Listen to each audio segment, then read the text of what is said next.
शिरोमणि आचार्य गुरुवर श्री विद्यासागर जी महाराज की जय। नवाचार्य श्री समय सागर जी महाराज की जय। अरहम योग प्रणेता पूज्य मुनिषि प्रणम्य सागर जी महाराज की जय। ओम अरहम नमः। आइए चलते हैं तृतीय ढाल की रिवीजन कक्षा। ॐ नमः सिद्धेभ्यः। ॐ नमः सिद्धेभ्यः। ॐ नमः सिद्धेभ्यः।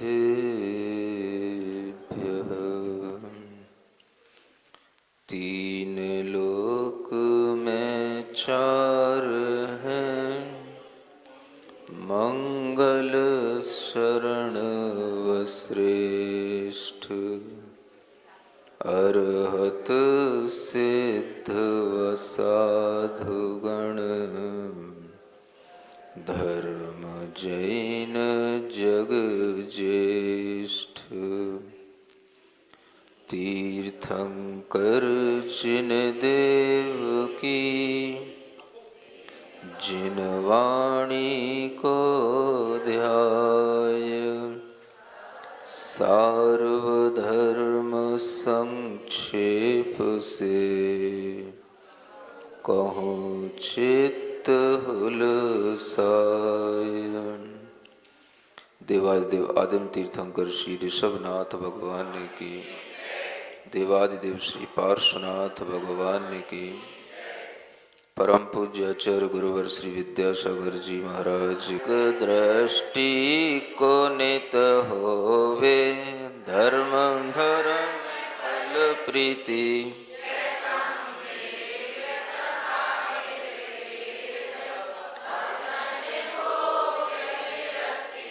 आत्म साक्षी का मैं अघ निंदा, गरहा गुरु से कंपा। उपशम भाव क्षमा परिणाम,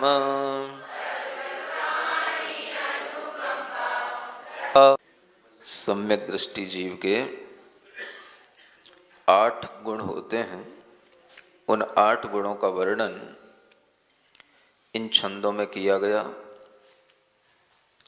प्रथम लाइन में संवेग भाव बताया गया, दूसरा गुण निर्वेद भाव से बताया गया, तीसरा आत्मनिंदा के रूप में कहा गया और चौथा गरहा के रूप में कहा गया। अपने पाप की अपनी आत्म साक्षी में जो आलोचना या निंदा होती है उसे आत्मनिंदा कहते हैं, और जो गुरु के समक्ष की जाती है उसे गरहा कहते हैं। इस तरह से यह निंदा और गरहा, ये दोनों गुण उस सम्यक दृष्टि जीव के अंदर आ जाते हैं।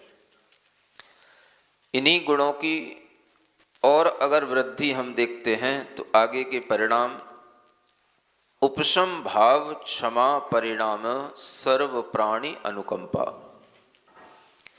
इन 4 गुणों के आगे ये 5वां गुण उपशम भाव, ये 5वां गुण उसके अंदर आता है। उपशम का मतलब समभाव, और सम माने होता है शांति का भाव। किसका भाव?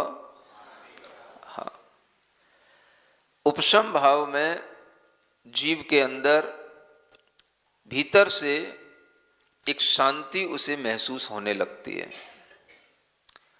और इस उपशम भाव में उसके अंदर जो कसायों का अभाव हो जाता है, उसके कारण से उसकी आत्मा में यह शांत भाव उत्पन्न होता है।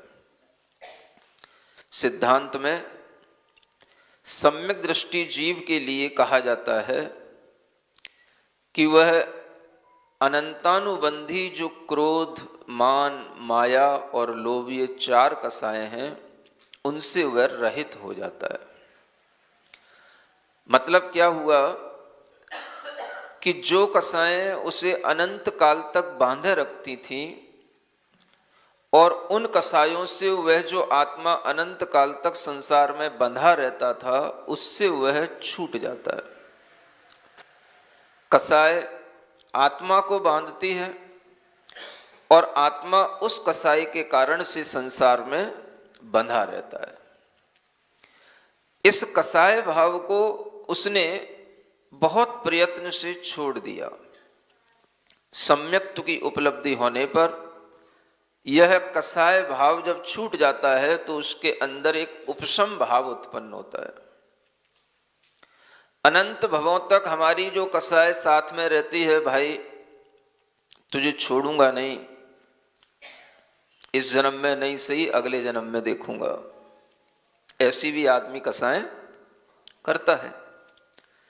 इस जन्म में बैर पूरा नहीं हुआ, तुझे जन्म जन्म में नहीं छोड़ूंगा, इस तरह का वो अनुबंध कर लेता है। और यह उसके अंदर का, जिसे अनुबंध कहें, एक तरह का ये भी एक एग्रीमेंट हो जाता है कि तुझे जन्म जन्म तक नहीं छोड़ूंगा। ये उसकी अनंतानुबंधी कसाय कहलाती है, जो जन्म जन्मांतर तक उसके साथ में चली जाती है। आपने देखा होगा यह कसाय सब तरह से बंध सकती है, क्रोध के साथ भी, मान के साथ भी, माया के साथ भी और लोभ के साथ भी। क्रोध के साथ में जब इस तरह के कसाय परिणाम उत्पन्न होते हैं तो वह क्रोध के माध्यम से ही वह बंद कर लेता है कि उसका क्रोध इतना अधिक होता है कि मैं तुझे अगले जन्म में नहीं छोड़ूंगा। ये क्रोध अगले जन्म में भी वो करना शुरू कर देता है। इस जन्म में उसका क्रोध पूरा नहीं हो पाया तो अगले जन्म तक भी उसका वह क्रोध उसके साथ में चलता है। सामने वाले को देखते ही उसको क्रोध आएगा, उसके प्रति द्वेष का भाव आएगा, उसे मारने का भाव आएगा। और वह अगर अपनी कसाई को नहीं छोड़ेगा तो एक बार मार करके भी वो संतुष्ट नहीं होगा, वो कई बार मारेगा उसको। अब एक बार मारने के बाद तो आदमी मर गया, नहीं समझे, फिर भी उसको वह कई बार मारेगा। मरे हुए को भी मारता है आदमी, नहीं मारता? कितने टुकड़े हो जाते हैं मरे हुए के भी वह पीछे अपना द्वेष भाव निकालता रहता है। सोचो आदमी के अंदर कितनी कसाई होती है। एक मरे हुए व्यक्ति के भी कितने टुकड़े, 2 4 10 20 नहीं, 25 30 35 भी नहीं, कई कई टुकड़े हो जाते हैं। और ये सब कसायों के परिणाम से उस जीव के अंदर ऐसे विचार आते हैं, तो वह वही परिणाम होते हैं जो नरक में दिखाई देते हैं। तिल तिल करे देह के खंड, ऐसा नारकी वातावरण भी मनुष्यों के जीवन में भी दिखाई देता है।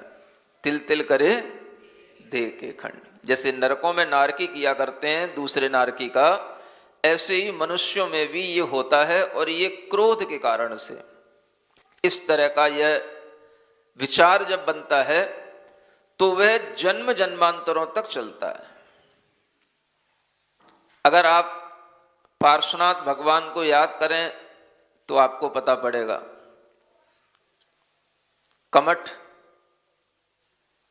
उनके ऊपर पिछले जन्मों में जब वो भाई था तब क्रोध के कारण से ही उनके ऊपर शिला पटक दिया था। किससे पटका था? क्रोध से। और उसके बाद फिर जन्म जन्मों तक उसके लिए शांति नहीं मिली। मतलब आप सोचो कि एक बार शिला पटक देने से, एक बार आदमी को मार देने से भी आदमी मर गया, लेकिन भीतर की कसाई नहीं मरती। वो कसाई अगर उसकी शांत नहीं हुई तो फिर वह अगले जन्म में फिर उत्पन्न होगी और फिर उसे फिर वध करने का उसे भाव आएगा, वो फिर इस तरह से मरेगा या मारेगा। यानी आत्मा के अंदर का यह परिणाम ही बताता है कि जन्म जन्मांतरों तक हमारे अंदर के ये कसाय भाव, क्रोध आदि भाव हमारे साथ चलते हैं। पुनर्जन्म की सिद्धि करने के लिए हमें कुछ अलग से प्रयास नहीं करना है। इन परिणामों को अगर हम देखें तो इन्हीं परिणामों के कारण से वह जीव किसी भी ऐसे जीव से अपना संबंध सामने ले आता है और उसे देख करके उसके अंदर कसाय भाव उत्पन्न हो जाता है, वो उसका वध भी कर देता है। और इस तरह से यह निरंतर हिंस और हिंसक की परंपरा चलती रहती है। एक दूसरे को मारने का यह प्रक्रम जारी रहता है। और इस तरह की प्रक्रिया किसी भी कसाय के साथ हो सकती है। ये क्रोध कसाय का आपको परिणाम बताया जा रहा है। अब अगर इस क्रोध कसाय को शांत नहीं किया जाएगा तो जब तक यह जीव संसार में रहेगा और जिसके प्रति इसका क्रोध उत्पन्न हुआ है वह जीव इसको जब जब सामने दिखेगा तब तब यह इसको मारेगा और तब तब यह उसका दुश्मन बनेगा। ये संसार की एक फिलॉसफी है जिसके कारण से संसार चलता है। जीव के अंदर किसी भी जीव का वध करने का भाव उसके लिए उसी दिन या उसी जन्म में या उसी किसी परिस्थिति के बस हुआ हो ऐसा जरूरी नहीं है। ये उसके पिछले जन्म के कर्म के साथ भी उसके साथ हो सकता है और होता है। पार्श्वनाथ भगवान के और कमठ के पूर्व भवों को देख करके आप इस चीज को आराम से समझ सकते हैं कि जिसने कसाय की है वो कसाय कर रहा है और जिसके ऊपर कसाय की जा रही है वो उसके ऊपर कसाय नहीं कर रहा है। जिसे बोलते हैं एक तरफा बैर। जैसे एक तरफा प्रेम होता है ऐसे ही एक तरफा बैर भी होता है। और ये एक तरफा बैर की कहानी है पूरी कमठ और पार्श्वनाथ की। क्योंकि उस पार्श्वनाथ के जीव को तो जिस समय पर वह मारा गया था उस समय पर भी उसके लिए अपने भाई के प्रति क्षमा भाव था। उस समय भी उसके अंदर कोई क्रोध नहीं था। लेकिन क्रोध जिसके अंदर था वो क्रोध उसका जन्म जन्म तक उसके साथ बना रहा और वो तब तक शांत नहीं हुआ जब तक कि उसने अपने परिणामों से उसको शांत करने का भाव नहीं कर लिया। ये क्रोध कषाय की तीव्रता में उत्पन्न होने वाला भाव, अनंतानुबंधी क्रोध जो जन्म जन्म तक चलता है उसका भाव, ये सम्यक दृष्टि जीव के अंदर नहीं होते। जो जीव अंतर आत्मा बनता है, अंतरप्पा अपने अंदर महसूस करता है कि मैं अब अंतर आत्मा की यात्रा कर रहा हूं, तो वह कभी किसी से इस तरह का कोई वैर भाव नहीं रखता। वैर भाव नहीं रखता तो फिर वह दूसरी स्थिति बन जाती है। सामने वाला वैर रख सकता है। अब वह सामने वाले के लिए क्या करेगा? दो चीजें अलग अलग हैं, उपशम भाव, क्षमा परिणाम है। इनमें हम अंतर समझ सकते हैं। उपशम भाव में वह जीव शांत है और क्षमा भाव में उसे क्षमा का भाव तब आएगा जब वह किसी दूसरे को अपनी दृष्टि में लाएगा। हम तो शांत हैं लेकिन फिर भी सामने वाला हमको उद्वेलित कर रहा है, हमारे लिए बुरा कर रहा है, हमको गुस्सा दिला रहा है, हमारे पर कसाय कर रहा है। तो अब क्या करना है? अब इस समय पर क्षमा भाव धारण करना है। उपशम भाव चारों कसायों का होगा, लेकिन क्षमा भाव केवल क्रोध का विपरीत भाव है। आपको अपने क्रोध भाव को दबाना है और क्रोध भाव को क्षमा के रूप में उत्पन्न करना है। ये क्षमा भाव आपके अंदर का परिणाम होगा और इस परिणाम से आप दूसरे के प्रति द्वेष का अनुबंध नहीं करेंगे, उसे अपना शत्रु नहीं मानेंगे। वो हमसे शत्रुता कर रहा है, अब ये उस सम्यक दृष्टि जीव की, उस अंतर आत्मा की ये भीतर की आवाज होगी। वो शत्रुता कर रहा है लेकिन हमें उससे शत्रुता नहीं करना है। वह अपना बचाव उससे करेगा। बचाव करने के लिए वह किसी भी तरह का मान लो वो उसके ऊपर अटैक कर रहा है तो अपने आप को बचाव कर सकता है, और बचाव में अगर मान लो उस सामने वाले का वध भी हो गया तो भी उसके अंदर का वह क्षमा भाव कहलाएगा, क्योंकि उसने अपने आप को बचाया था और बचाते बचाते इस तरह से वो कृत्य हो गया, उसका उद्देश्य उसको मारने का नहीं था। समझ लो इस चीज को अच्छे ढंग से। कई लोगों को बहुत कुछ दिक्कतें होती हैं, घरों में भी होती हैं, मंदिरों में भी होती हैं, समाजों में भी होती हैं, और सबके सामने कोई ना कोई एक ऐसा कमठ रहता ही है जिसको देख करके किसी ना किसी को कोई गुस्सा आ ही जाता है। आपको अपने परिणाम सुधारना है। अगर उस कमठ को देख करके आपको गुस्सा आता है तो आपको अपने अंदर क्षमा भाव लाना है। यदि वो आपके लिए कुछ बुरा नहीं कर रहा है तो आपको उसे जबरदस्ती उकसाना नहीं है। एक बात वो होती है कि वो सामने वाला आपका बुरा करे, और कभी कभी कोई कुछ बुरा नहीं करता तब भी हम उसको बुरा मानते हैं। एक व्यक्ति जैसा कह देता है दूसरा भी व्यक्ति वैसा ही मान लेता है। एक बुरा आदमी दुनिया में सबके लिए बुरा बन जाता है। समाज में एक व्यक्ति आदमी बुरा होता है तो वो सब पूरी समाज का बुरा बन जाता है, जबकि उसने किसी के लिए कोई बुरा ना भी किया हो तो भी उसके लिए बुरे बनने का आरोप लग सकता है। अगर इस तरह से आप उसके प्रति कोई कसाय भाव लाएंगे तो इसमें भी आपके अंदर उसके प्रति एक द्वेष का एक क्या हो गया, एक लिंक बन गई आपके, उसके साथ में एक जुड़ाव हो गया। वो जुड़ाव किससे हो गया? कहीं राग से होता है तो कहीं द्वेष से हो गया, तो ये द्वेष से जुड़ाव हो गया। अब अगर वह आदमी आपके लिए बुरा कर रहा है तो उस बुरा करने हुए भी उसको देख करके पहले तो उसको क्षमा भाव से अपने अंदर कसाय को रोका जाता है। क्रोध नहीं करना, क्षमा भाव धारण करना। खम्मामी सब जीवाणम सभ्य जीवा खमंतु में मित्ति में सब भूतेषु वैरम मज्जम न केड़वी। मैं सभी जीवों को क्षमा करता हूं, सब जीव मुझे क्षमा करें। मेरा किसी से कोई वैर भाव नहीं है, मेरा सब जीवों में मैत्री भाव है। ये भावना आपको हर दिन हर समय करनी है, और इस भावना के तहत जो भी आपके सामने आएगा उसे आप अगर देख पा रहेंगे और उसे देख करके अगर आपके मन में गुस्सा आता है तो उसको भी इंटेंसली उसको भी क्षमा करने का आपके अंदर भाव आएगा कि भाई दुनिया में और किसको क्षमा करना, जो अपने लिए बुरा कर रहा है पहले उसको क्षमा करना। और किसको क्षमा करोगे? जो तुम्हारे पैर छुएगा उसको क्या क्षमा करोगे?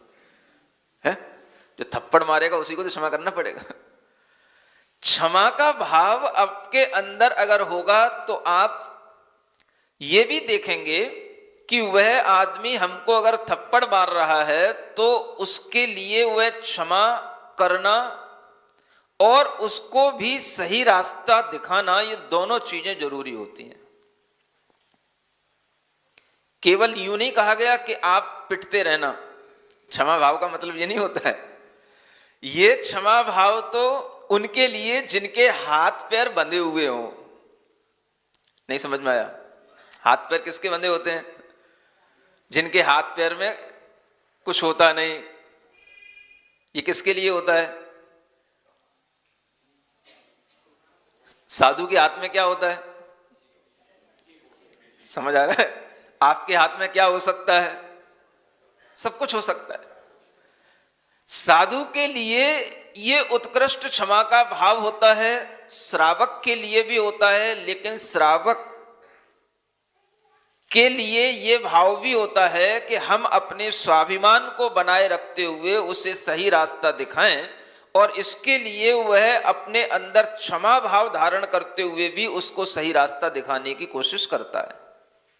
फिर भी सामने वाला कोई आपके ऊपर आक्रमण करता है, कोई आपके ऊपर प्रहार करता है, तो आपको अपनी भी जान बचाने के लिए अगर उसके ऊपर आक्रमण करना पड़ेगा तो उसके लिए भी श्रावक को छूट मिलती है, क्योंकि वह विरोधी हिंसा का त्यागी नहीं होता है।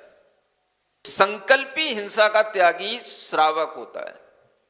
संकल्प है उसका कि मैं इसका वध नहीं करूंगा, लेकिन अगर यह मुझे घात करने आया है तो अपनी जान बचाने के लिए मैं कुछ भी कर सकता हूं।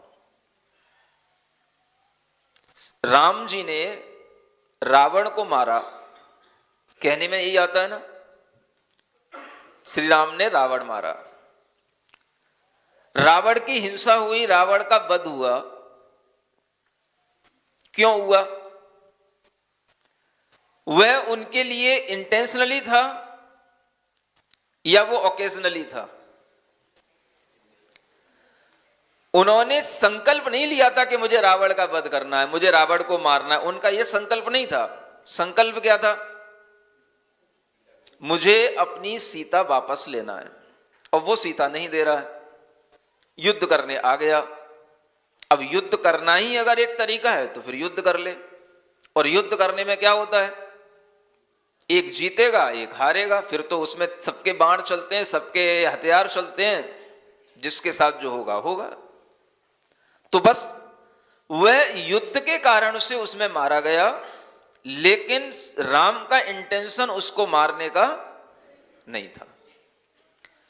जीव के लिए संकल्पी हिंसा करने का भाव नहीं होता सम्यक दृष्टि जीव के अंदर, लेकिन फिर भी वह उसका वध करके भी वह अंतरंग में क्या भाव करता है कि देखो, बेवजह यह युद्ध करके इसके कारण से हमारे द्वारा इसका वध हो गया, ये हमसे एक कृत्य हो गया। उसका वह अंतरंग में पश्चाताप भी करता है, क्षमा भाव भी लाता है, और क्षमा भाव इतना तक भी होता है कि मृत्यु के उपरांत बिल्कुल जैसे बोलते हैं, जैसे बाइज्जत आप बोलते हैं वरी कर दिया गया, ऐसे बाइज्जत उसको दाह संस्कार की क्रिया कराई गई, पूरे मान सम्मान के साथ में। सब उसके जो और भाई बंधु बंदी थे उन सबको छुड़ा करके उन्हें सामने ला करके उसे क्षमा किया गया, और उसके लिए उस समय पर यह दाह संस्कार की क्रिया पूरी आदर पूर्वक यथोचित संस्कार के साथ कराई गई। क्यों? हमारा बैर कोई जन्म जन्मांतर का बैर नहीं था, वह केवल हो गया, और इसके अलावा उसका कोई और दूसरा उपाय सामने आ ही नहीं रहा था। क्योंकि तुम भी छत्री तो हम भी छत्री, तुम भी अड़े हो तो हम भी अड़े हैं। अब दोनों के अड़े में कोई ना कोई तो कुछ ना कुछ तो हो गए, तो बस वही हो गया। इस तरह का भी अगर हो जाता है तो भी वह धार्मिक ही कहलाएगा, ये भी ध्यान रखो, वो भी सम्यक दृष्टि है। और इस तरह के परिणामों के साथ में वह क्षमा भाव भी बना रहेगा, उसके अंदर उपशम भाव भी बना रहेगा। यह सम्यक दृष्टि जीव के अंदर दोनों भाव होते हैं, और इस उपशम भाव में क्रोध का भी उपशमन होता है, मान का भी उपशमन होता है, माया का भी, छल कपट का भी उपशमन होता है, और लोभ आदि कषायों का भी उपशमन होता है। उपशमन आपको चारों कषायों के साथ करना पड़ेगा। मान का उपशमन होता है, कभी मान सम्मान नहीं मिला, क्या सोचना पड़ेगा भाई? अरे चलता है, कोई बात नहीं, भूल गया होगा, ध्यान नहीं दिया होगा। अपने अंदर के परिणाम को आपको जब संभालने का भाव आए तो समझना कि आप उपशम भाव में लग गए। बुरा मानने की जरूरत नहीं है, अपने ही समाज का काम था, अपने ही समाज का आदमी था, कभी कभी किसी से कोई भूल चूक हो जाती है, उसका अभिप्राय हमारा अपमान करने का नहीं था, ऐसा आप उसके प्रति बिल्कुल पॉजिटिव होकर के सोच सकते हो, चाहे भले ही उसने आपका अपमान किया हो। ये विचार किसके अंदर आता है? वो विचार एक सम्यक दृष्टि जीव का विचार होता है, जिसे बोलते हैं कि ऑलवेज सी ए सन्नी साइड। क्या? हमेशा क्या देखना? माने कभी भी आपके सामने कोई चीज हो तो बस आप उसकी पॉजिटिव वे में उसको बस देखें आप, क्योंकि आपका परिणाम आपको संभालना है, आपको अपने अंदर कषाय उत्पन्न नहीं करना है, उपशम भाव आपको धारण करना है। सामने वाले को ज्ञान नहीं भी हो सकता है, आप तो ज्ञानी हो गए हो ना, नहीं समझ में आ रहा है? कहें ज्ञानी कि नहीं? अंतर आत्मा बनना, अंतरप्पा बनना, सम्यक दृष्टि बनना इतना आसान नहीं होता है। हम बस बाहर उदक चंदन तंदुल पुष्प गई स्वाहा इतना ही करते रहते हैं। वो सब तो एक बाहर की चीजें हैं, लेकिन भीतर से जो सम्यक दृष्टि जीव होता है उसके गुणों की अगर हम और देखेंगे तो ये भाव सामने आते हैं। उपशम भाव, क्षमा परिणाम, और इस तरह का वह क्षमा परिणाम जब सामने आता है तो वह उसका मन भी अपने आप में समर्थ होता है, स्ट्रांग होता है। केवल बॉडी स्ट्रांग नहीं होती है, मेंटली वो बहुत स्ट्रांग होता है। भले ही उसका शरीर कितना ही कमजोर दिखाई दे रहा हो, लेकिन वह मेंटली बहुत ही फिट होगा, स्ट्रांग होगा। उसका मन हर इन भावों को सहने में समर्थ होगा। दूसरे का बुरा नहीं करना ये अपने आप में एक बहुत बड़ी अच्छाई है। अगर आदमी इस अच्छाई को सीखेगा तो यही तो सम्यक दृष्टि जीव के लिए सिखाया जा रहा है, यही तो एक अच्छा इंसान बनने के लिए सिखाया जा रहा है। आप धर्म की दृष्टि से भी अच्छे बन रहे हो और एक सामाजिक दृष्टि से भी देखें तो भी आपके अंदर ये क्वालिटी आ रही है। क्या ये पर्सनैलिटी डेवलपमेंट का कोर्स नहीं है? बताओ हमें, और क्या होती है पर्सनैलिटी डेवलपमेंट? बड़ी बड़ी किताबें पढ़ लेना आप, आपको यही सब चीजें उसमें मिलेंगी। अपनी पर्सनैलिटी को प्लस करने के लिए, डेवलप करने के लिए आपको इसी तरह की क्वालिटियां अपने अंदर अपनानी पड़ेंगी। अगर आप किसी का बुरा करते हैं तो उसके माध्यम से कभी ना कभी आपका भी बुरा होगा, और इस तरह से आप अगर विचार करके उस बुराई से बचेंगे तो यही आपका उस उपशम भाव के अंतर्गत आएगा। आपने अपने अंदर माया कसाय को दबा लिया, उपशम कर लिया। एक बार मैंने पूर्व राष्ट्रपति अब्दुल कलाम आजाद के बारे में एक पुस्तक पढ़ी थी। उन्होंने खुद लिखा कि जब मुझे सफलता मिली और लोगों ने मेरी सराहना की तो मेरे ही कई साथियों को यह बात पची नहीं।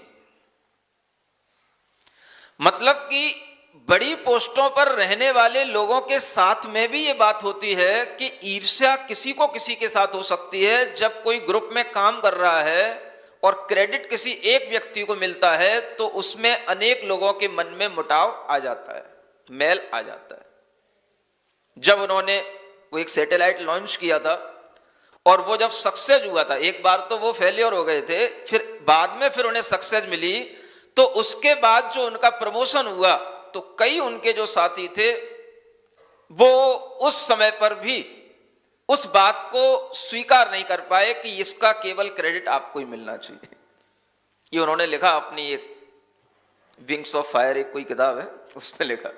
हाँ, तो इस तरह की चीजें सुनने और पढ़ने से समझ में आता है कि आदमी किसी भी लेवल पर पहुंच जाए, माने जो वैज्ञानिकों के लेवल हैं जहां पर आदमी जाकर के वैज्ञानिक घोषित होता है, उन अंतरिक्ष वैज्ञानिकों की उस लॉबी में भी इस तरह की मेंटलिटी क्यों नहीं होगी? क्योंकि आदमी तो आदमी है। आप सोच सकते हैं ये हर स्तर पर होने वाली चीज है, और ये स्तर अगर आदमी का भीतर से अगर बदलेगा तो वो तभी वो संभाल पाएगा अपने आप को कि हमें किसके साथ में किस तरह का रिएक्ट करना चाहिए। व्यक्ति के अंदर अपने बराबर वाले के प्रति ईर्ष्या होना स्वाभाविक है, और जो एक लाइन में चल रहे होते हैं उनकी बढ़ोतरी देख करके प्रसन्नता का भाव आना ये बहुत दुर्लभ भाव है। दूसरों की उन्नति में मन की हो प्रसन्नता। सोच लो,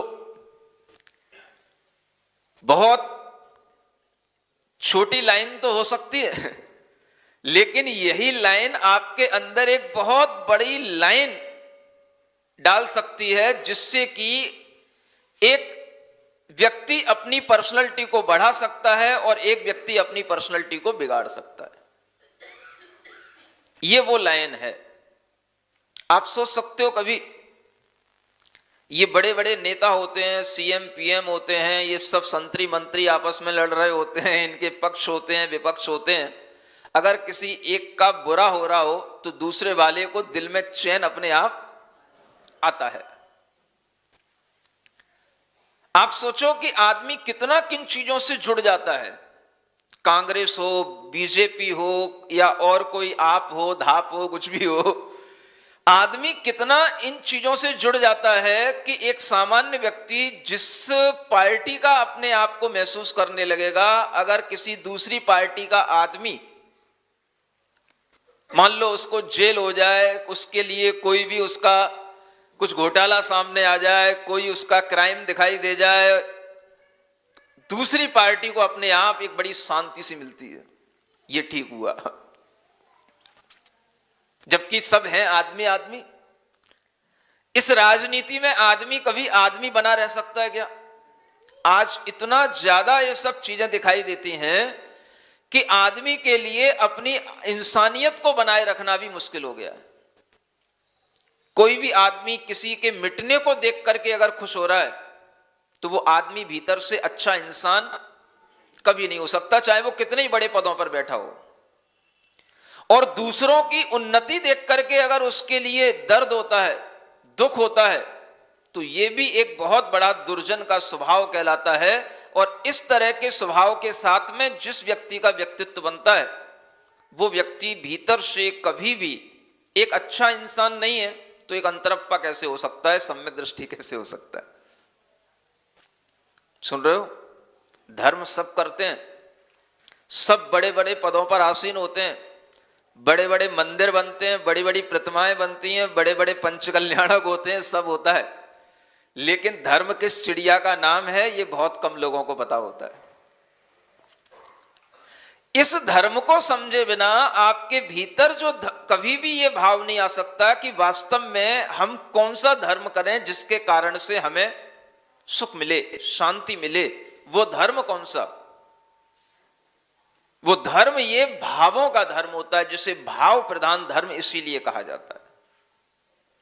आप अपने भावों में अगर ये मायाचारी की उपशांता करेंगे, उपशमना करेंगे, ये इसको शांत रखेंगे, तो भीतर से धर्म होगा। और ये धर्म कोई देखने वाला नहीं होता, ये आपको अपने भीतर ही भीतर करना पड़ेगा। इसके लिए आपको कोई भी नहीं कहेगा भाई बहुत अच्छा कर रहे हो, बहुत धार्मिक हो। बड़ी बड़ी बोली ले लोगे तब तो सब कहेंगे बड़ा धार्मिक आदमी है, और भीतर से यूं धर्म करेगा तो उसे कोई टीका नहीं लगाएगा कि भाई ये धार्मिक आदमी है। समझ आ रहा है?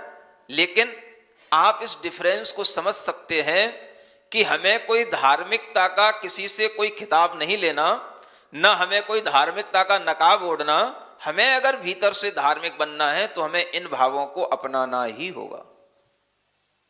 ये वो विचार हैं जिसके माध्यम से व्यक्ति के अंदर एक भीतर से आत्म उन्नति का भाव आता है, और इसी के माध्यम से वह सम्यक दृष्टि जीव कहलाता है। लोभ का भी उपशमन किया जाता है। लोभ का उपशमन कैसे होगा?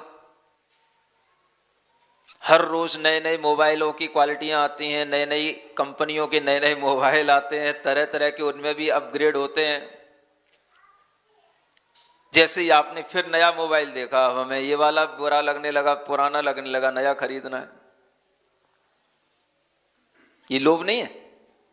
आपको चाहे जरूरत हो या ना हो, लेकिन जैसे जैसे आपने नई नई चीजें देखी, नए नए प्रोडक्ट देखे, आपके मन में भाव आता है ये भी लेना, ये भी लेना, ये भी लेना। ये क्या है?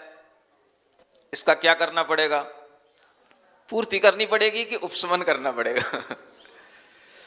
पूर्ति करते करते भी आदमी थकने लग जाता है, लेकिन अगर उसके दृष्टि में उपशमन करने का भाव नहीं हो, उस लोभ कसाय को शांत करने का भाव नहीं हो, तो वो कभी भी जीवन में संतुष्ट नहीं हो सकता।